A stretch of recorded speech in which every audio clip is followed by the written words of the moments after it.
शुक्रवार को मथुरा के मुख्य डाकघर में विदाई समारोह एवं अभिनंदन कार्यक्रम का आयोजन किया गया, जिसमें डाक विभाग से सेवानिवृत्त हुए डाक कर्मचारियों के नेता रहे कॉमरेड रामनिवास पारासर को उनके विभाग के अधिकारी एवं कर्मचारियों द्वारा विदाई दी गई। इस अवसर पर डाक विभाग से सेवानिवृत्त हुए रामनिवास पारासर को उनके साथियों द्वारा स्मृति चिन्ह देकर सम्मानित किया गया।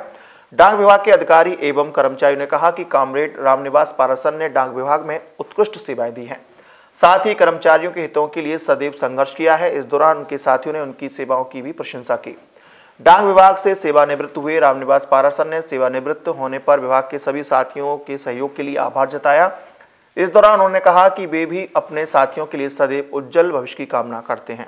रिटायरमेंट जो है एक वैधानिक प्रक्रिया है। जो भी कोई कर्मचारी जब भर्ती होता है उसकी सर्विस बुक में उसी दिन लिख दिया जाता है डेट ऑफ रिटायरमेंट, और 60 वर्ष पूरी करने के बाद हर कर्मचारी को रिटायर होना होता है। उसी प्रक्रिया के तहत मैं रिटायर हुआ हूँ। मैंने ट्रेड यूनियन में काम किया है, विभिन्न ज़मीन से लेकर के आसमान तक सभी पदों पर रहा हूँ। जिला स्तर से लेकर के प्रदेश स्तर, राष्ट्रीय स्तर और राष्ट्रीय स्तर पर जितने बड़े से बड़े पद हैं, हाईएस्ट, सब पदों पर मैं हूँ, अभी भी हूँ।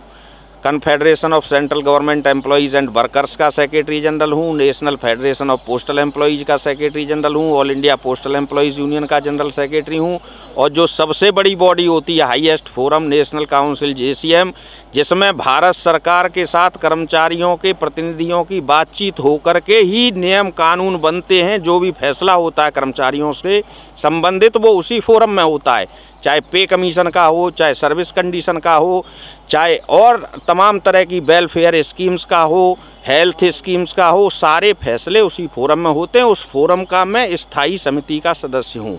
इसके अलावा यूपी पोस्टल कोऑपरेटिव बैंक का चेयरमैन भी हूँ।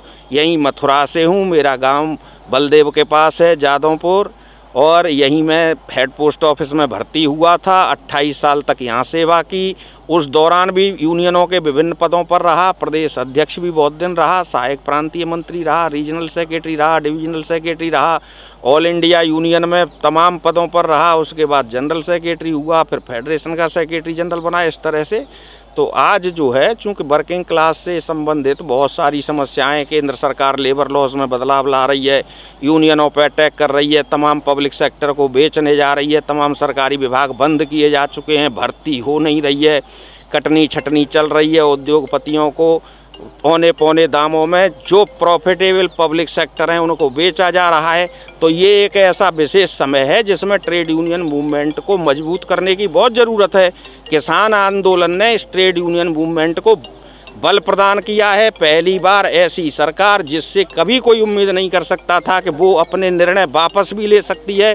किसानों ने एक बहुत मजबूत आंदोलन चला करके उस सरकार को बाध्य किया और उसे वो कानून वापस लेने लग पड़े। वो किसान कानून सबके हित में थे, जनता समझ नहीं पा रही है, चूँकि अब उनको विस्तार से यहाँ बताना और उसे आप चला भी नहीं पाओगे, इसलिए वो ज़रूरी नहीं है। इसलिए ये कि आज सेवानिवृत्त हो रहे हैं, उसके बाद नई पारी शुरू होगी। तो आपको कैसा महसूस हो रहा है? आप सेवानिवृत्त हुए, क्या महसूस हो रहा है? मुझे तो बहुत अच्छा महसूस हो रहा है भाई। 40 साल सर्विस की है, अब सरकारी नियम कानूनों के बंधन से मुक्त हो जाएंगे, अब पूरा अच्छी तरह से और सेवा करेंगे समाज की। और ट्रेड यूनियन मूवमेंट में तो रहेंगे। अभी जो बड़े संगठन हैं उनमें हम रह सकते हैं रिटायरमेंट के बाद, कन्फेडरेशन में और नेशनल काउंसिल JCM में।